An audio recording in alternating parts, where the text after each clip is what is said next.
Bueno, muy buenos días. Les damos la bienvenida a nombre del Comité Ejecutivo Nacional y agradecemos a la Iglesia del Dorado por permitirnos estar acá para realizar este servicio. Hemos caminado durante mucho tiempo como iglesia y el día de hoy Dios nos ha bendecido, Dios nos ha dado la oportunidad de dar un paso más en nuestra querida iglesia.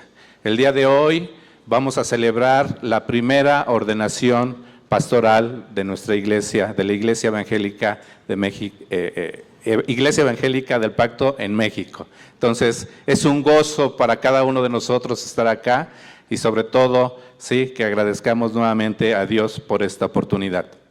Les invito a buscar en sus programas el himno que vamos a cantar para iniciar este culto. Escuchemos la introducción a la melodía, creo que es una melodía muy conocida para casi todos. Himno a la alegría de Beethoven, pero con música de alabanza a Dios. Entonces, escuchemos la introducción y cuando les dé la señal voy a pedir que se pongan de pie. Siempre cantamos mejor puestos de pie. Escuchemos entonces, David, por favor.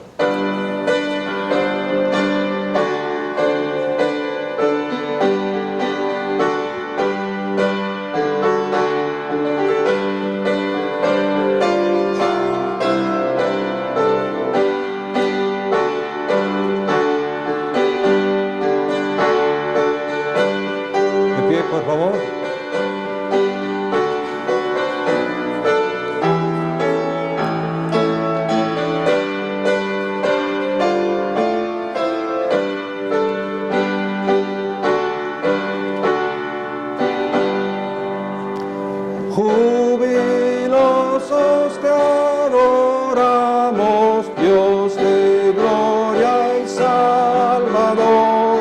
Nuestras vidas te entregamos, como se abre al sol la flor. Ahuyenta nuestros males con tristezas, oh Jesús. Danos bienes celestiales, llénanos de gozo y luz. Tierra y cielo están gozosos, reflejando tu amor. Ángeles y estrellas todos cantan siempre tu loor. Monte, valle, río y puente, campo y selva y ancho mar, nos recuerdan que constante te debemos alabar. Dios que libre proporcionas bienestar y bendición.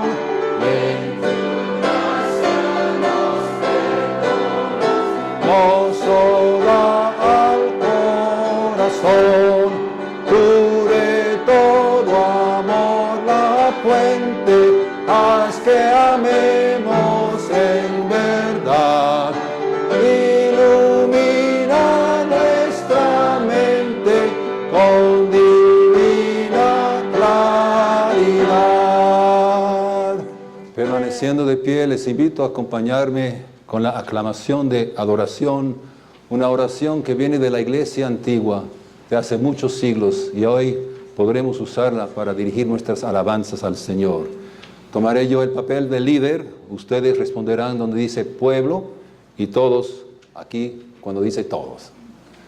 Tienen ahí su programa y también está saliendo todo en la pantalla, por eso no hay pretexto para no participar en esta aclamación de adoración. Te alabamos, oh Dios. Te alabamos, Señor. Toda la creación te adora, el sempiterno Padre. A ti cantan los ángeles, todas las potestades del cielo. Los querubines y los serafines te cantan en alabanza sin fin. Santo, santo, santo Señor, Dios de poder y fortaleza, llenos están los cielos y la tierra de tu gloria. La gloriosa compañía de los apóstoles te alaba. Las huestes de mártires vestidos de blanco te alaban. A través del mundo la santa iglesia te alaba. Padre de majestad sin límites, tu glorioso, verdadero y único Hijo, y el Espíritu Santo, abogado y guía. Tú Cristo, eres el Rey de gloria, el Hijo eterno del Padre. Cuando te encarnaste para liberarnos, aceptaste humildemente el seno de la Virgen.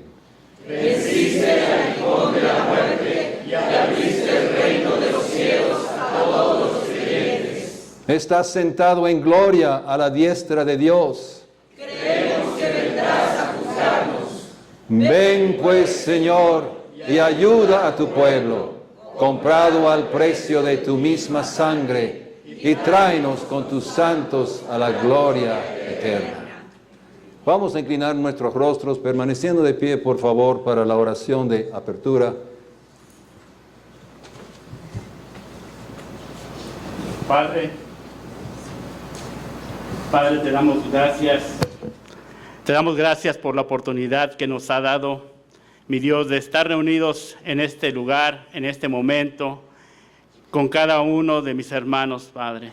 Damos gracias por este privilegio y por la oportunidad que nos da de ser, mi Dios, partícipes de esta primera ceremonia.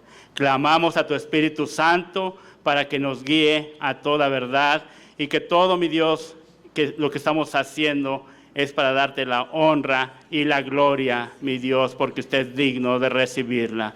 Damos gracias porque usted, Señor, nos ha guiado hasta este momento y porque es su voluntad que en este día llevemos a cabo esta celebración.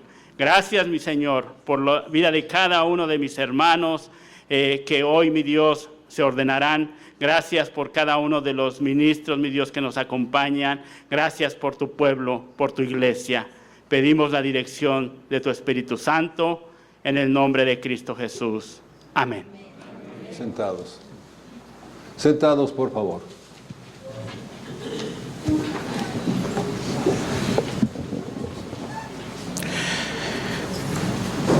Como toda ceremonia, tenemos invitados especiales que el día de hoy nuestra iglesia en México se galardona con la presencia de cada uno de ellos.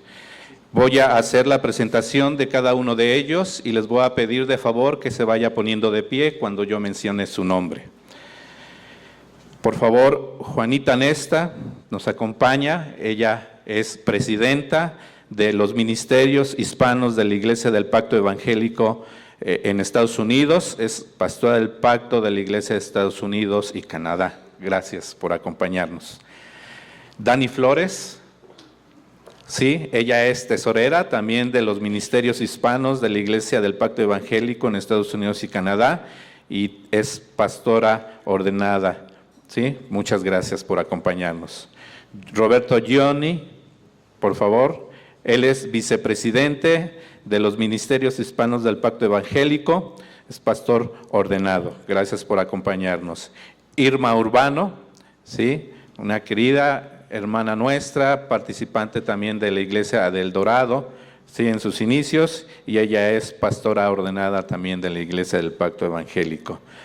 Carl Peterson, nuestro querido misionero acá en México, sí, es pastor ordenado de la Iglesia del Pacto Evangélico de Estados Unidos y Canadá, y sobre todo también, bienvenido nuevamente, Tomás Kelly, pastor ordenado y mucho tiempo que nos acompañó a cada uno de nosotros en la Iglesia del Pacto en México. Gracias por su presencia, Dios les bendiga, que puedan continuar sirviendo a nuestro Dios con amor y misericordia. Pueden tomar asiento, gracias. ¿Quieres sentarte?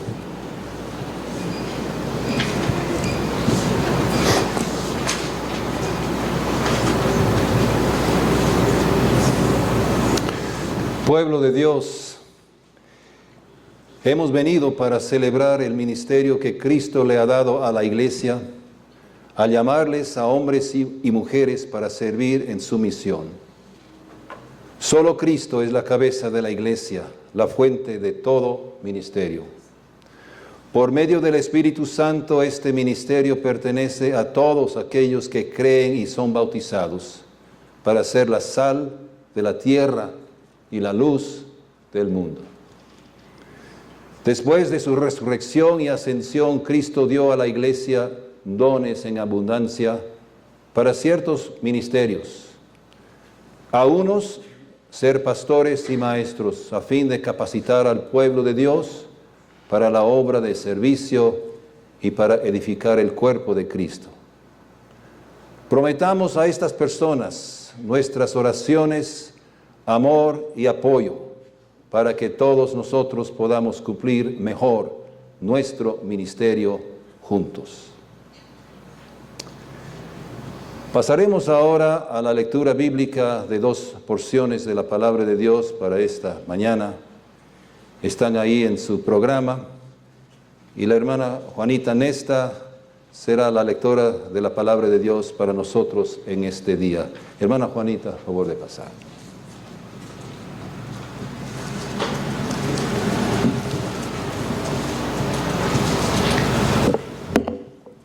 El Señor les bendiga.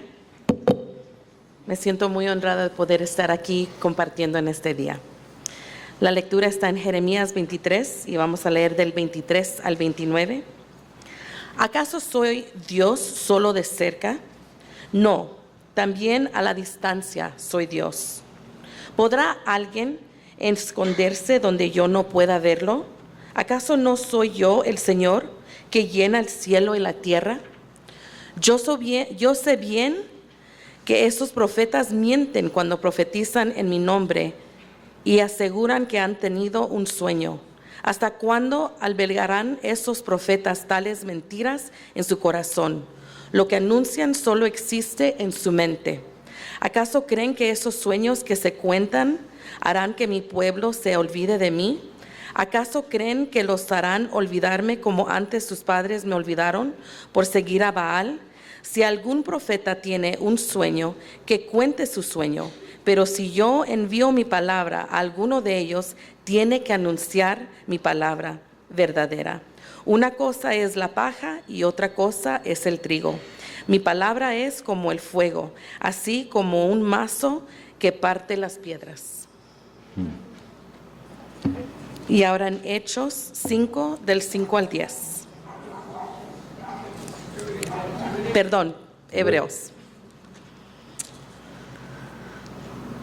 Tampoco Cristo se glorificó a sí mismo, haciéndose sumo sacerdote, sino que ese honor se lo dio el que le dijo: tú eres mi hijo, yo te he engendrado hoy. Y que en otro lugar también dice: tú eres sacerdote para siempre, según el orden de Melquisedec.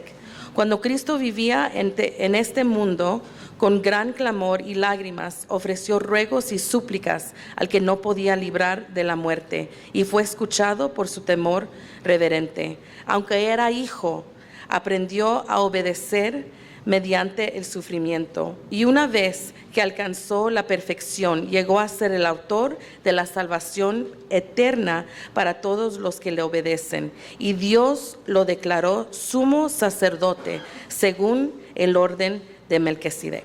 Amén. Que Dios nuestro Padre y el Señor Jesucristo les concedan gracia y paz. En esta mañana les traigo saludos de mi esposa Juanita. Le hubiera dado mucho gusto poder estar aquí acompañándonos hoy. Se quedó en Chicago porque esta semana está colaborando en un programa de capacitación y dirección espiritual auspiciado por el Seminario del Pacto de North Park. Entonces, por favor, reciban sus saludos. Es muy difícil creer que ya han pasado 3 años desde que nos despedimos de México y de ustedes y de muchos hermanos y hermanas más que forman parte de la gran familia del Pacto de México. Todavía guardamos muy gratos recuerdos de la despedida que nos dieron en la asamblea anual del año 2016 en la ciudad de Cuautla, Morelos.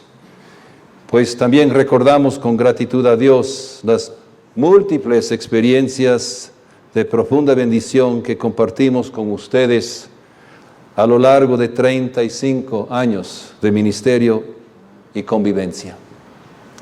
Gratitud a Dios y por supuesto gratitud al pueblo de Dios en este bello país de México. A la Iglesia Evangélica Misionera del Pacto de México y de manera muy especial al presidente Mario Bravo y su Comité Ejecutivo Nacional, quisiera decirles gracias. Gracias. Muchas gracias por la invitación que me han extendido para participar hoy en el culto de adoración y la ceremonia de ordenación. Ciertamente un momento histórico en la vida de nuestro movimiento, de nuestra denominación, de nuestra agrupación de congregaciones cristianas conocida como la Iglesia del Pacto. La invitación cobra para mí un significado profundo, porque el mes pasado, el 21 de junio, fue el 40º aniversario de mi propia ordenación. Esa noche, hace 40 años, en la Asamblea Anual de la Iglesia del Pacto de Estados Unidos y Canadá, Iglesia hermana de la Iglesia del Pacto de México, esa noche acompañé a otros 40 ordenandos, pronunciamos nuestros votos y fuimos debidamente ordenados para el sagrado oficio del ministerio. Por eso vuelvo a decirles gracias por concederme este gran honor y que Dios nos hable hoy a través de su palabra y por medio de su Santo Espíritu. El texto para el sermón es Juan, capítulo 12, versículos 20 al 33.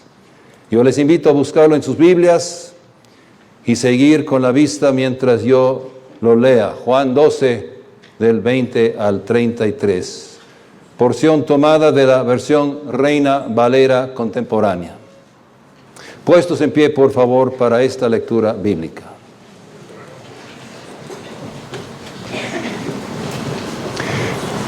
Entre los que habían ido a la fiesta para adorar, había algunos griegos. Estos se acercaron a Felipe, que era de Betsaida de Galilea, y entre ruegos le dijeron: Señor, quisiéramos ver a Jesús. Felipe fue y se lo dijo a Andrés, y Andrés y Felipe se lo dijeron a Jesús. Jesús les dijo: ha llegado la hora de que el Hijo del Hombre sea glorificado. De cierto les digo, que si el grano de trigo no cae en la tierra y muere, se queda solo. Pero si muere, lleva mucho fruto. El que ama su vida, la perderá. Pero el que aborrece su vida en este mundo, la guardará para vida eterna. Si alguno me sirve, sígame. Donde yo esté, allí también estará mi servidor. Si alguno me sirve, mi Padre lo honrará. Ahora mi alma está turbada. ¿Y acaso diré: Padre, sálvame de esta hora? Si para esto he venido. Padre, glorifica tu nombre. En ese momento vino una voz del cielo: lo he glorificado y volveré a glorificarlo. La multitud que estaba allí y que había oído la voz decía que había sido un trueno, pero otros decían: le ha hablado un ángel. Jesús les dijo: esta voz no ha venido por mí, sino por ustedes. Ahora es el juicio de este mundo. Ahora será expulsado el príncipe de este mundo. Y cuando yo sea levantado de la tierra, atraeré a todos a mí mismo. Con esto Jesús daba a entender de qué muerte iba a morir. Hasta aquí la lectura del Evangelio.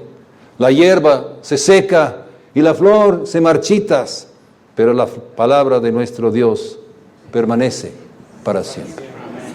Oremos.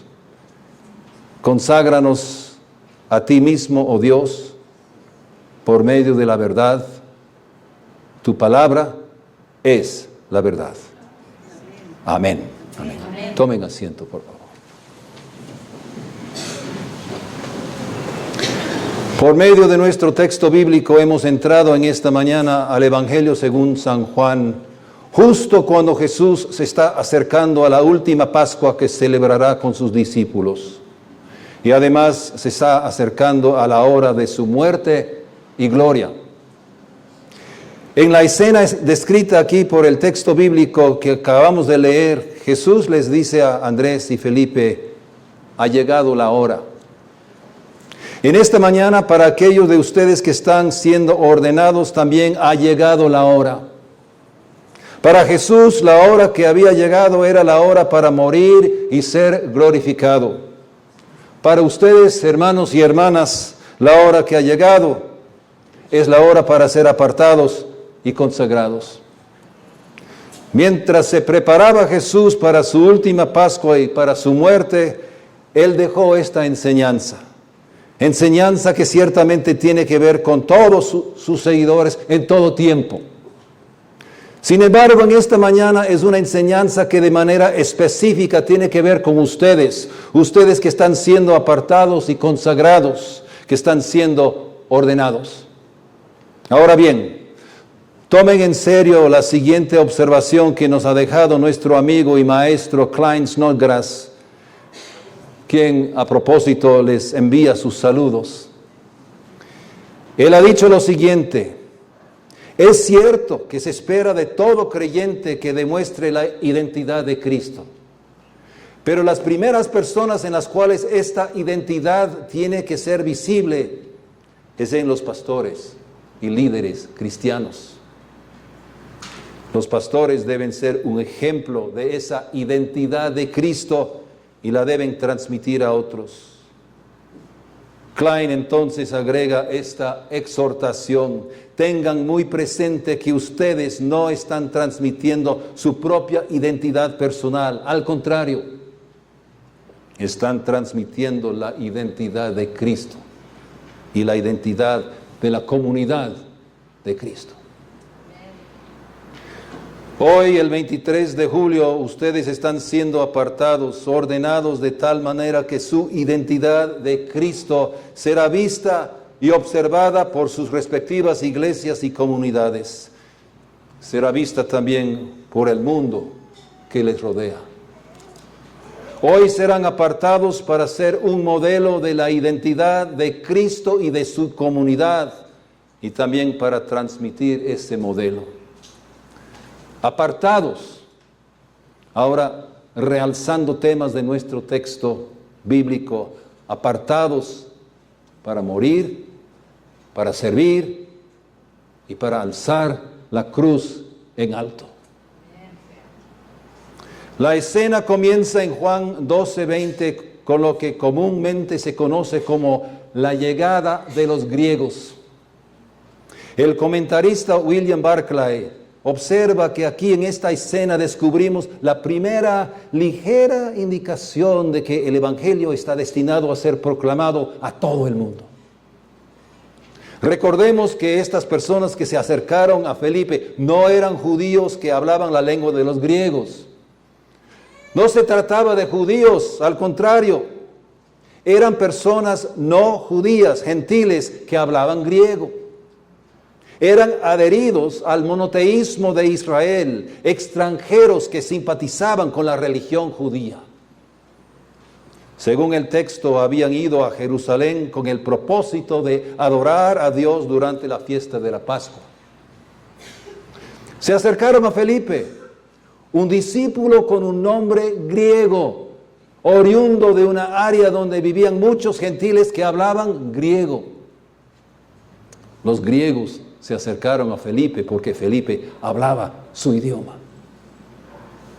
Y entre ruegos le dijeron: Señor, quisiéramos ver a Jesús. Felipe fue y se lo dijo a Andrés: Andrés, estos griegos quieren ver a Jesús. Entonces Andrés y Felipe se lo dijeron a Jesús: Maestros, unos griegos te buscan, nos han dicho que quisieran verte. Fíjense, para entender este texto es muy importante que tomemos en cuenta, entre otros factores, su contexto teológico. ¿Y por qué? Porque en el contexto teológico del Evangelio según Juan, el escritor de este libro, la palabra ver bien puede significar creer en. Así que esta petición de los griegos es bastante extraordinaria. Señor, quisiéramos ver a Jesús, quisiéramos conocerle, de hecho hasta quisiéramos creer en Jesús. Felipe, por favor, ¿nos puedes ayudar? Entonces, ¿qué sucedió con los griegos? ¿Cómo les fue? ¿Tuvieron éxito? Pues la verdad no lo sabemos. El evangelista no dice si Jesús recibió o no recibió a los griegos. De tanta enorme importancia teológica es la llegada de unos griegos a Felipe y su petición, que Juan nunca nos dice si al fin y al cabo tuvieron los griegos la oportunidad de ver a Jesús o si llegaron a creer en Él. Los griegos simplemente desaparecen de la escena. Sin embargo, a pesar del cuadro enigmático de lo que aconteció ese día, lo cierto es que allí recibimos la primera ligera indicación de que el Evangelio está destinado a ser proclamado a todo el mundo. Es un Evangelio que, de hecho, ha sido proclamado a través de los siglos, a través de los continentes, proclamado en todo el mundo. Y debido a esta realidad, diciendo que la proclamación necesita continuar, es por eso que estamos aquí hoy, en este lugar, para ordenar y para ser ordenados. Pocos se imaginaban aquellos griegos qué es lo que habían fomentado. La petición de los griegos llegó a Jesús por medio de Felipe y Andrés, y Jesús respondió, pero no respondió directamente ni a los discípulos ni a los griegos. Respondió por medio de un comentario sobre lo que apenas había tomado lugar. Versículo 23. Jesús les dijo: ha llegado la hora de que el Hijo del Hombre sea glorificado. Los primeros gentiles, las primeras personas no judías ya se han acercado buscando a Jesús. Así que Él sabe que la hora también se ha acercado. La aparición de los griegos es para Jesús la indicación de que ha llegado el tiempo para dar su vida. La hora de su regreso a su Padre por medio de su crucifixión, resurrección y ascensión, esa hora ya ha llegado. Jesús anuncia que Él está preparado para la hora, es decir, preparado para la hora de poner su vida y para volver a tomarla, la hora para la vida y la salvación del mundo. Y después de su anuncio, Jesús deja unas declaraciones, unas enseñanzas respecto al verdadero significado de la llegada de la hora, lo que eso significa para Jesús mismo y lo que significará para aquellos que deseen ser sus seguidores. Jesús dijo, versículo 24, de cierto les digo, que si el grano de trigo no cae en la tierra y muere, se queda solo. Pero si muere, lleva mucho fruto. Ordenados, apartados para morir. Esta pequeña parábola acerca del grano de trigo tiene que ver con la pasión de Jesús. Se enfatiza la muerte para poder traer vida a todos, a judíos y a griegos. Jesús tiene que morir. He aquí la paradoja entre dos verdades. Por un lado, un grano muerto, y por el otro lado, los trigales ondeando en el campo e inclusive en la cumbre de los montes. Únicamente por medio de la muerte es como nace el fruto. Hermanos, hermanas, he aquí el misterio. Si el grano de trigo no cae en la tierra y muere, se queda solo. Únicamente por medio de muerte y resurrección puede haber una plena cosecha de la bendición de Dios. Esta pequeñita parábola es una porción de la respuesta de Jesús a la noticia extraordinaria de que unos griegos querían verle. Así que sabemos que la parábola se refiere expresamente a su muerte, su resurrección y la cosecha abundante que vendrá como resultado. Sin embargo, el contexto de la parábola también nos lleva a una interpretación más general, a descubrir su significado para cada seguidor de Jesús. Por la muerte uno gana la vida y por la muerte uno también lleva mucho fruto. Es así como la gente viene a Jesús, es así como uno recoge fruto para vida eterna. Hoy ustedes están siendo apartados no para cultivar su propia vida en el mundo, no para fomentar sus propias metas, no para ir detrás de sus propios deseos y ambiciones, no.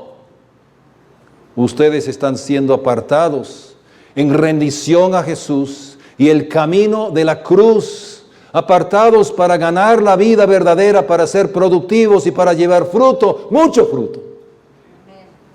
Así que, de una manera o de otra, ustedes están siendo apartados para morir.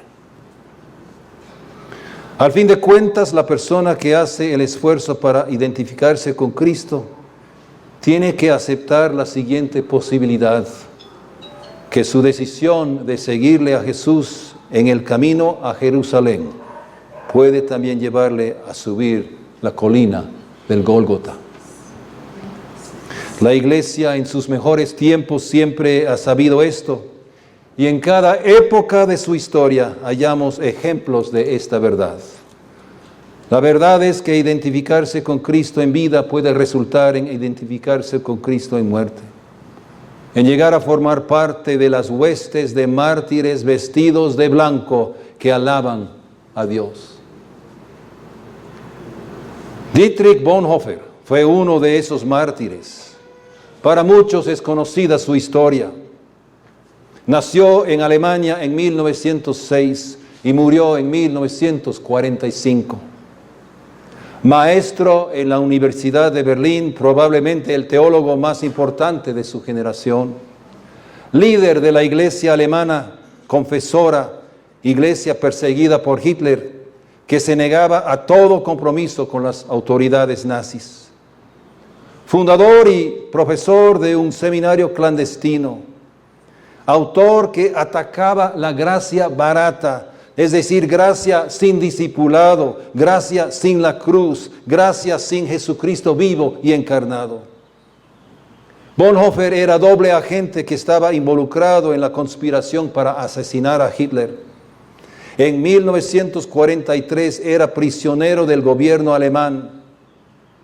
Finalmente, en el gris amanecer del domingo 8 de abril de 1945, Dietrich Bonhoeffer se convirtió en mártir. Susurró a sus compañeros de prisión en Flossenbürg al salir de su celda para ser ahorcado: este es el final, para mí el principio de la vida.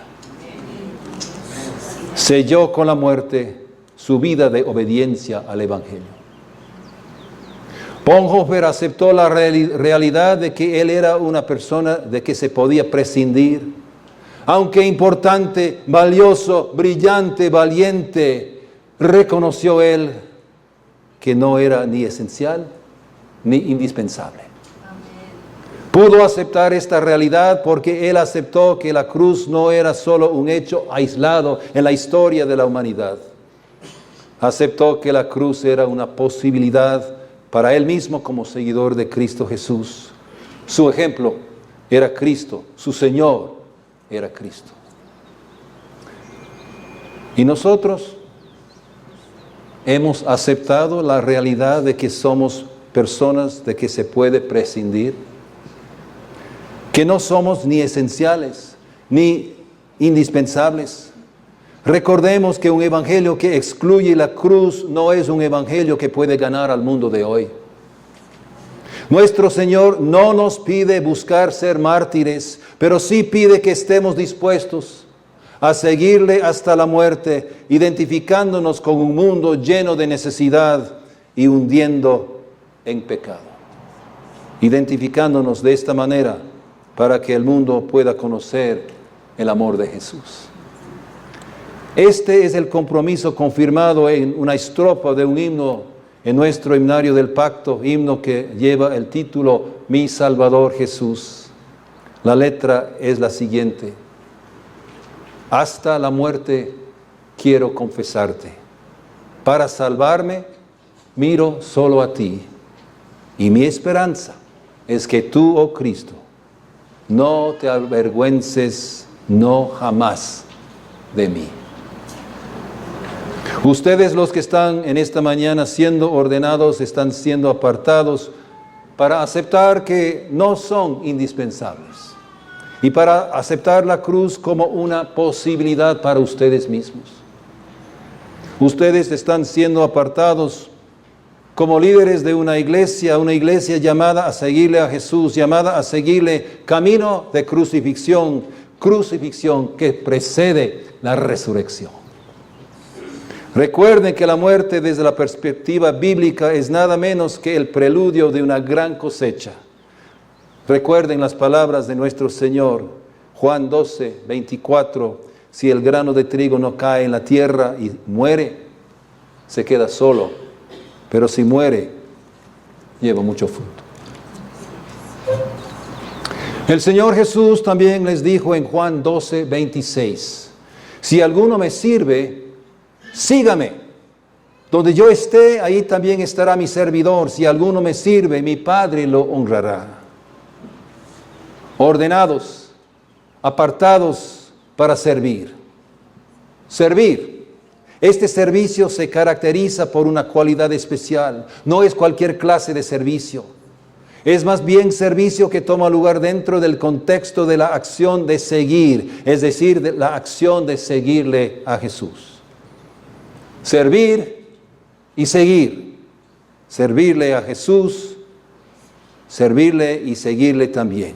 Estos son dos aspectos del discipulado cristiano que son inseparables, entrañablemente entrelazados. Una muy clara traducción del versículo 26 es esta: si una persona quiere entrar en mi servicio, tiene que seguir mi camino.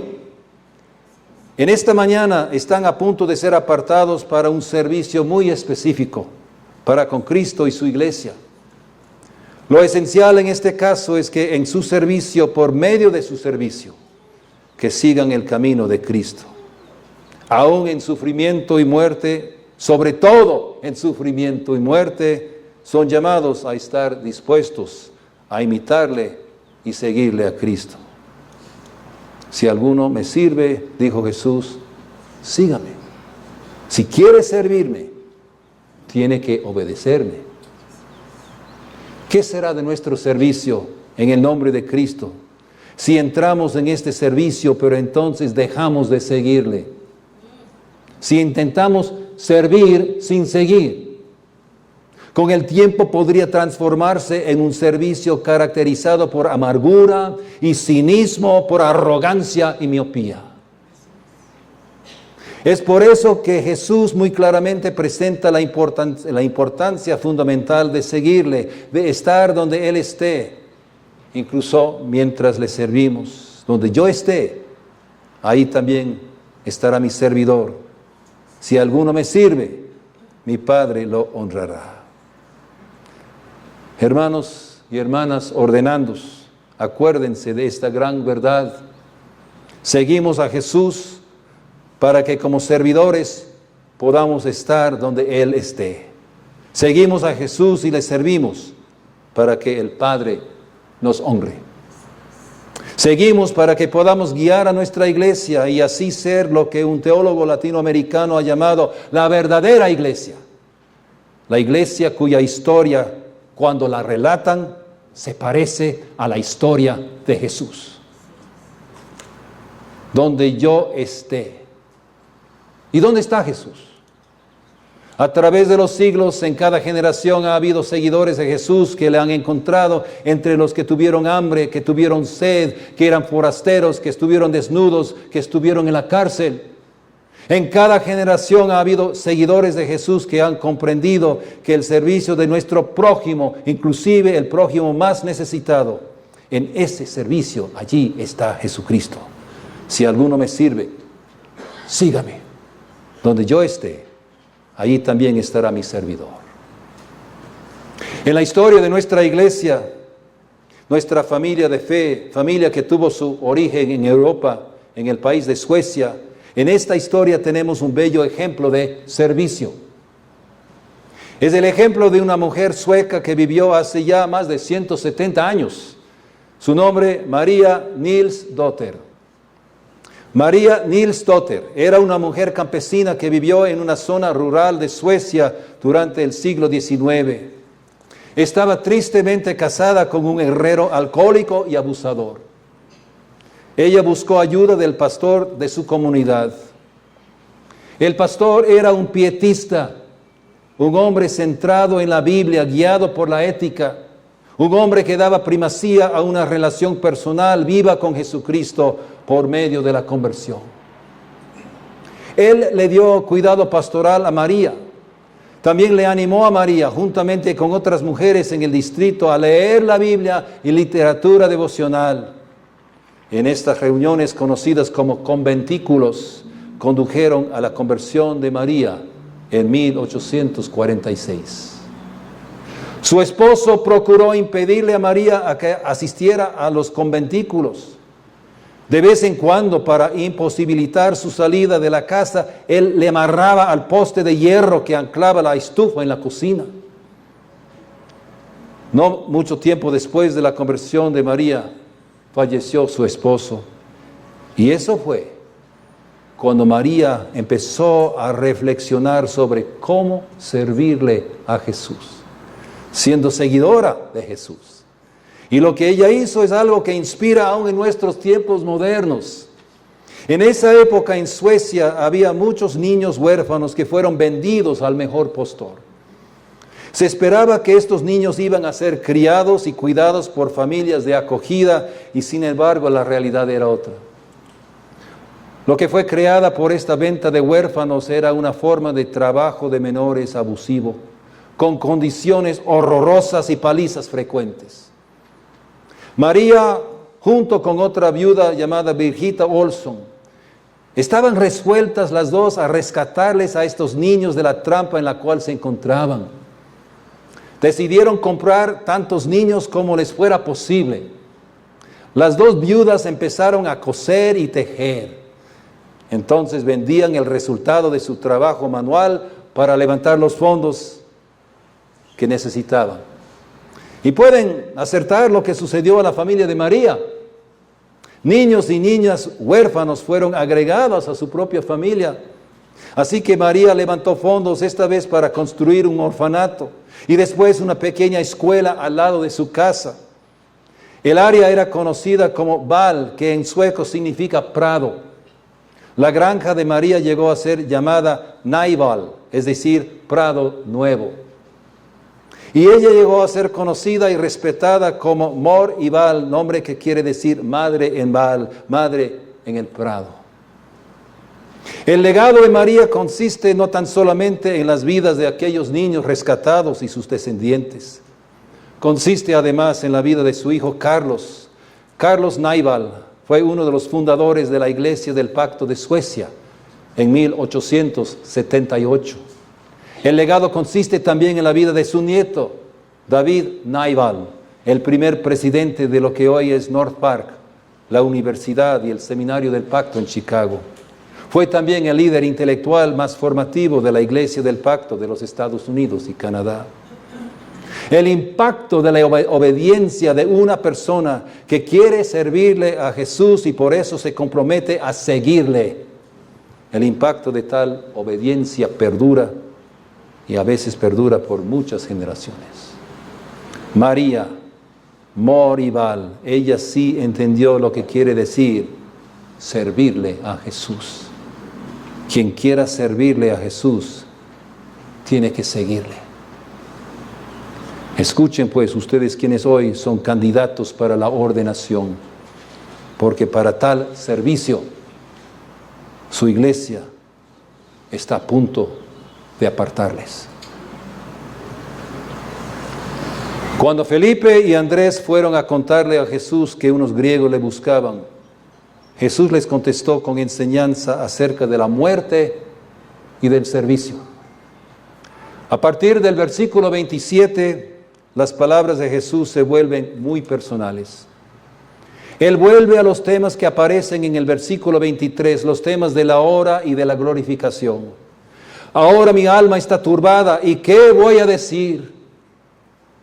Oímos palabras que son tan parecidas a la agonía expresada por Jesús en el huerto de Getsemaní, agonía descrita en los otros 3 evangelios. Palpamos la verdadera humanidad de Jesús aquí descrita por Juan. Jesús siente una angustia terrible, lucha con la tentación de gritar, Padre, sálvame de esta hora. Sin embargo, logra su triunfo al someterse al plan del Padre. Si para esto he venido. Padre, glorifica tu nombre.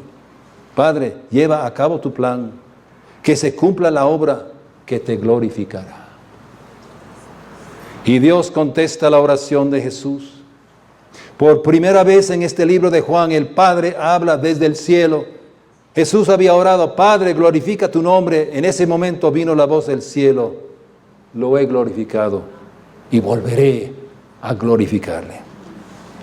Y lo que sigue después de la voz del cielo son las últimas palabras de Jesús habladas durante su ministerio público. Y hermanas y hermanos ordenandos, estas son las palabras que contienen la tercera parte de su comisión en este día.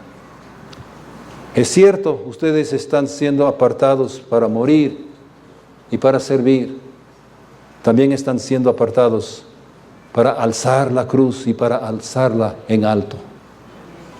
Jesús dijo, y cuando yo sea levantado de la tierra, atraeré a todos a mí mismo. Aquí por tercera vez en el Evangelio según Juan, Jesús habla acerca de ser levantado. En el capítulo 3, en el capítulo 8 y ahora de nuevo en el capítulo 12. Levantado. La palabra griega también significa exaltado. Esta es una referencia a la muerte de Cristo en la cruz. Y con esta declaración, según el versículo 33, Jesús daba a entender de qué muerte iba a morir. Pero en el cuarto evangelio, el levantamiento de Jesús se refiere al ministerio total de su glorificación, a una sola acción continua de movimiento hacia arriba. El regreso de Jesús a su Padre comienza, ¿dónde? Con la crucifixión. Pero concluye, ¿dónde? Con su resurrección y su ascensión. ¿Y a qué fin será glorificado Jesús? ¿Con qué propósito será levantado? Cuando yo sea levantado de la tierra, declaró Jesús, ¿qué dijo? Atraeré a todos a mí mismo. Jesús explica que será levantado y que este acontecimiento conducirá a la dádiva de vida eterna para todos los que creen en Él. Atraeré a todos a mí mismo. Esta es la buena noticia. Es también el fundamento de su ordenación hoy. Cuando yo sea levantado, atraeré a todos a mí mismo. Estas palabras de Jesús son una referencia a su cruz y a la misión que corresponde a cada uno de sus seguidores. Él fue levantado en una cruz y hasta la fecha sigue atrayendo a la raza humana a sí mismo. Jesucristo murió, fue levantado de la tierra en una cruz y a lo largo de 21 siglos, hombres y mujeres como ustedes se han dedicado a alzar la cruz en alto, difundiendo la buena noticia, movilizando el pueblo de Dios, haciendo discípulos, enseñando, predicando y demostrando la palabra de Dios a través de su vida y su acción. Hay ejemplos, hay modelos a seguir. La larga historia del pueblo de Dios les puede inspirar a ustedes. Por eso es esencial que estudien y conozcan esa historia. Y es valioso conmemorar ciertos aniversarios significativos.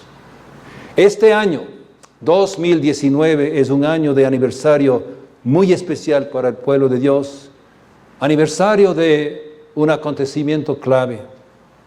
Tan importante era y es este acontecimiento que el Servicio Postal de México emitió un timbre, una estampilla postal conmemorativa para celebrarlo. Me refiero al 450 aniversario de la Biblia del Oso, y a quien la tradujo, Casiodoro de Reina. La Biblia del Oso es conocida así por el emblema en su portada, un oso alcanzando un panal.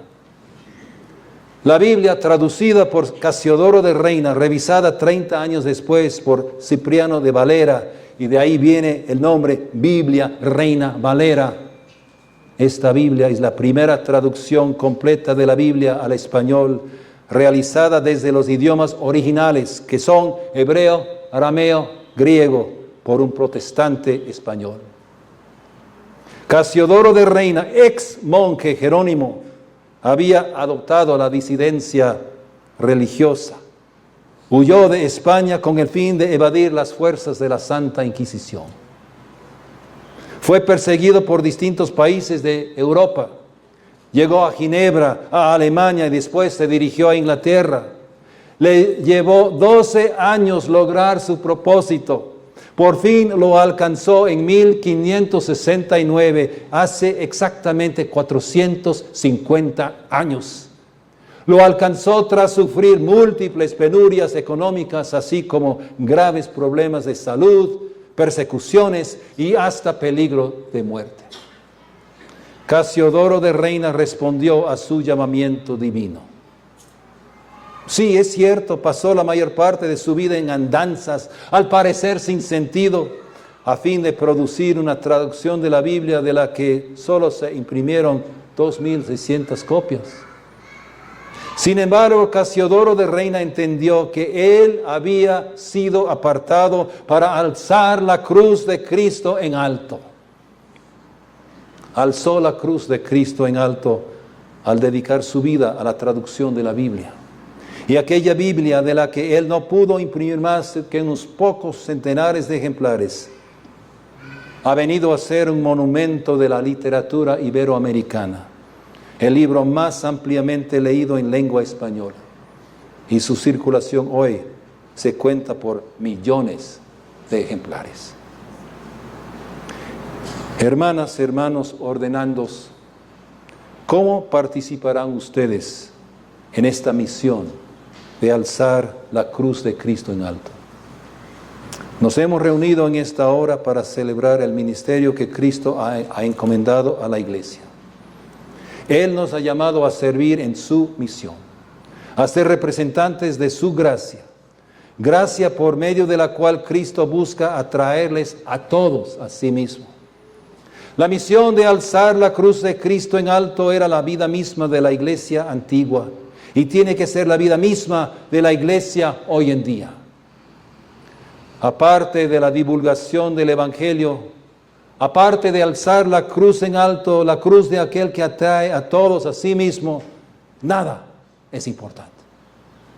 Alzad la cruz, escribió un poeta, alzad la cruz de Cristo el Salvador y proclamad su nombre en derredor. Hermanos, hermanas, queridos ordenandos, acuérdense de lo que es importante. Y que Dios les bendiga. Amén.